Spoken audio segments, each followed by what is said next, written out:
Greetings and welcome to STEM Inspired, where we utilize personal stories and experiences to interest the possibility of a STEM profession in adolescence. I'm your host, Jacob Zendejas. Today on the show we have a scientist. He works a lot with different scientific equipment and chemicals. When he was younger, his dream was to play catcher for the Los Angeles Dodgers, and he's also the first in his family to enter a STEM profession. Please give a warm welcome to Julio Almazan. Could you tell us your name, job title, and where you work? My name is Julio Almazan. Currently, I am a scientist working for Eurofins Lancaster Laboratories. Okay, nice. And can you describe a typical day at work? Yeah, of course. So I'd say right now I'm about 50% lab and 50% office, where, at the beginning of the day, I'll come in, kind of look at what samples I need to test, start my lab notebook, and go from there. I'll do like a few of the prep will take me like an hour or so. The actual testing will take me a few hours, and then from there it's just finishing my report. Nice. And what is the favorite part about your job and why? Favorite part about my job is I kind of have two things that I really wanted to focus on. Is like I feel like I'm really free to work at my own pace. There are deadlines, there are different things that I need to meet and accomplish, but I am able to manage my time and I guess be my own boss in a sense. But it's also very personally rewarding knowing that, being in the pharmaceutical industry, that these samples that I am testing are potentially in a few years can be life-saving. Definitely. And so leading into my next question, you kind of hinted on it. You said the most rewarding part was about the medicine and pharmaceutical things that you're working on to benefit people later on. Has that always been, a passion for you, or has that just developed over the years? I'd say it's something that developed over the years. Being in Ventura County, we are surrounded by, we're in a pharmaceutical hub. And so that's where I first started at a different position, and that's where I'm at now. And it's something that I've really learned to love, having that sense of accomplishment, knowing that I'm helping sustain and save lives ultimately. Definitely. And when you were younger, what did you dream of being someday? Yeah, so if I'm being totally honest, I wanted to play. I wanted to play baseball. I wanted to play catcher for the Dodgers. That was kind of my dream. Growing up. So when I was a little kid, loved going to baseball games with my dad, and from there it just kind of spiraled into like what I did on my spare time. And like just having general interests, and that's what kind of guided me into where I'm at now. What kind of hobbies did you have when you were younger? Yeah, hobbies. I grew up playing a lot of sports, a lot of football, baseball, also music. I play drums, guitar, bass.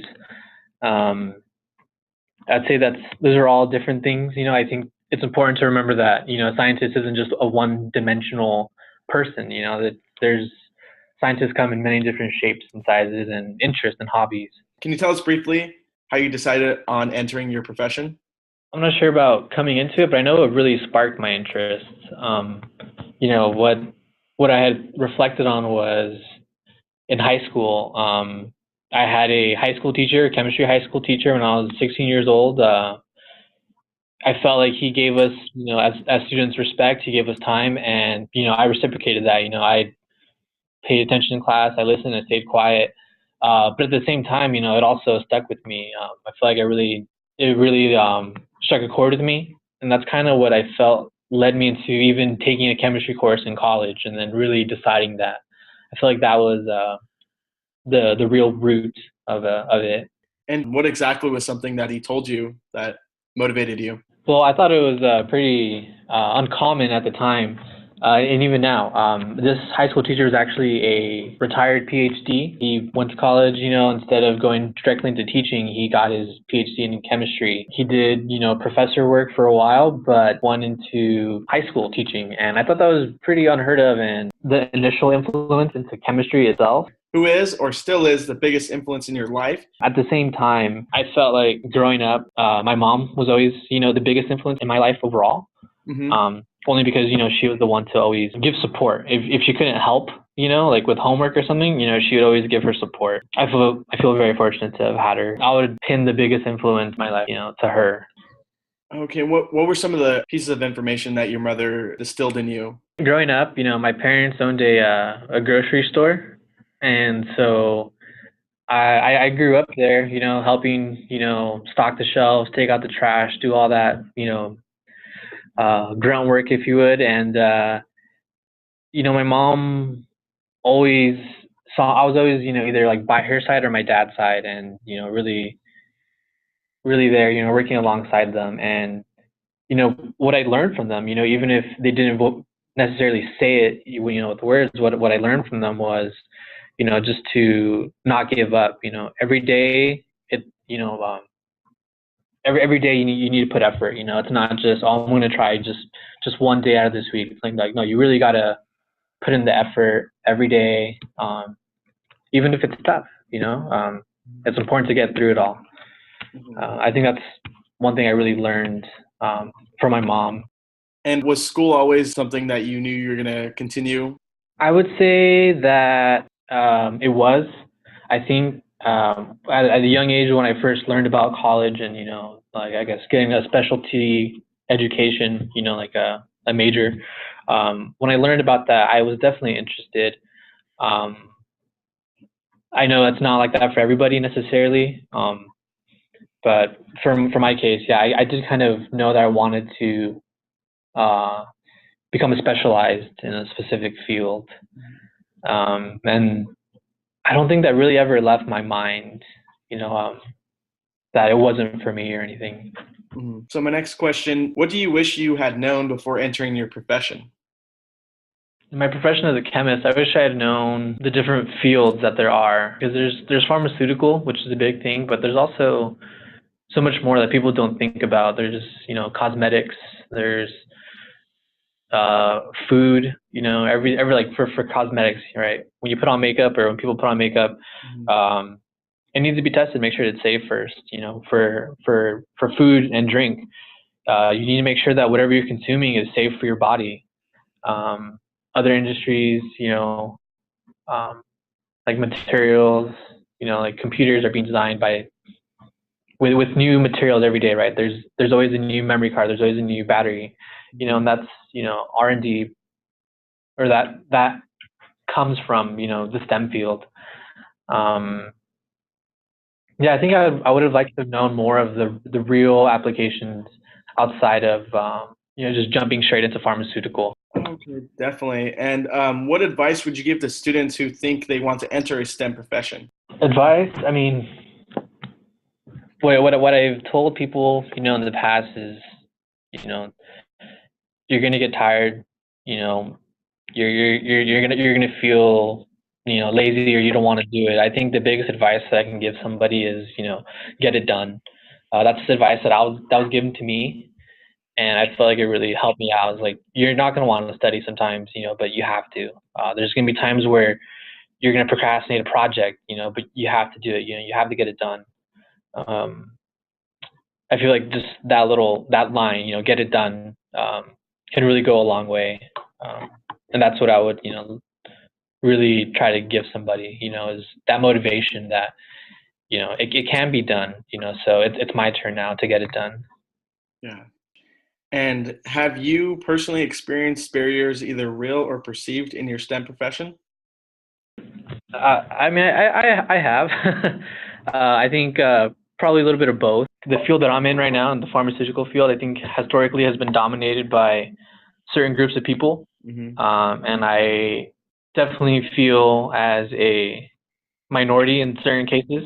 Like I'm the odd person out, the person that doesn't connect the most with others. So I think it's a little bit of both of the, it's a real barrier, to overcome, but it's also perceived. Sometimes it can manifest in your brain and, spiral out into something that it really isn't. What's helped me is, just getting comfortable, getting friends, and then, really talking about those kind of issues, specifically about race, when, I'm, the only Hispanic, Latino person in this building, or on my floor, working in the lab. having friends to kind of joke around with it or to, make yourself feel comfortable, I think has really helped me overcome those barriers, as well as gaining a reputation, having people know that you have a certain work ethic, you have a certain grade of work. If you put out high grade, work, people will take note of that, and it just goes on from there. So my next question is, how would you give your younger self advice on how to manage through some of the things that you've gone through today in your career? If I were to go back and tell myself some things, it'd be just to remember that everything is in transit, right? Everything's constantly moving. There's certain days where you're going to feel a certain way. You just remember that things pass. If you encounter someone who you think is grilling you, if you think they're being hard on you, I mean, you never know. Like, they might be having a bad day, and you're just the unlucky one to be in front of them at the wrong time. I think, just remembering that things will pass, and if you can just work through it, you'll get through it. Yeah, because there's times where I worked like an 18-hour day. I was tired, don't want to come back to work anymore, but it's just one of those things that you got to keep trying every day, because no matter how you feel, you're gonna get through it in one way or another. And how important has mentorship been in your career? Mentorship, I definitely feel like I was seeking mentorship, very early on. I'm the first in my family to graduate from college, nonetheless, into a STEM field, which is now even unheard of in my family, right, in my extended family. And so I feel like I really didn't have like the close family mentor, because I felt like I was the first one in. So going into college, going into my first job, and now here, I did feel like I was looking for a mentorship, and I've been fortunate enough to really get people that I can consider a mentor. Dr. Hampton was actually my mentor. I did research with him for a year while I was there at CSUCI. And then even now, right, I feel like I've become a better scientist because of the mentor that I have now. There's so much knowledge, and I think mentorship is important because when you're in college, you think you know it all. You come in and you graduate, right? You have this piece of paper that says that you accomplished these certain things. But I feel like with mentorship, it humbles you. You remember that you don't know everything. It reminds you that there's still much more to learn. And that's why I also think mentorship is extremely important. Great advice. And so my last question actually is, why is it important to establish and encourage an environment which fills STEM careers with diverse individuals? To give you the first answer that I thought of was, STEM isn't for just one group of individuals. STEM is for everyone and anyone. I'm a believer of that. So, I think it's important because everyone has these interests. Everyone has, different ideas. It shouldn't just be for a specific or an undiverse group of individuals. Do you have anything you'd like to say to the children listening to this podcast? Any last minute thoughts or things you'd like to leave with them? Remember that there's people who've already gone through it, so looking for help, asking for help, you shouldn't feel bad about doing that. I'm here today because I'm trying in any way possible to help, to give back, and to motivate, because sometimes that's really what people need, just a little bit of motivation, even if it's from some stranger, over a podcast. It's okay to ask for help because there's lots of people who are willing to give it. Definitely. I think that's really good advice. I'd like to say thank you for taking the time to share your story. It's been really inspiring. Yeah, of course, Jacob. I really appreciate your time too. Thank you for listening. We hope you enjoyed our program. STEM Inspired is a project of BC STEM Ventura County's cross-sector network to improve educational outcomes in the STEM fields from early learning to career. STEM Inspired is generously funded by Arconic. Innovation engineered. Please join us next time as we continue to dive into the lives and experiences of STEM professionals. As always, I'm Jacob Zindahaz. Discover new things.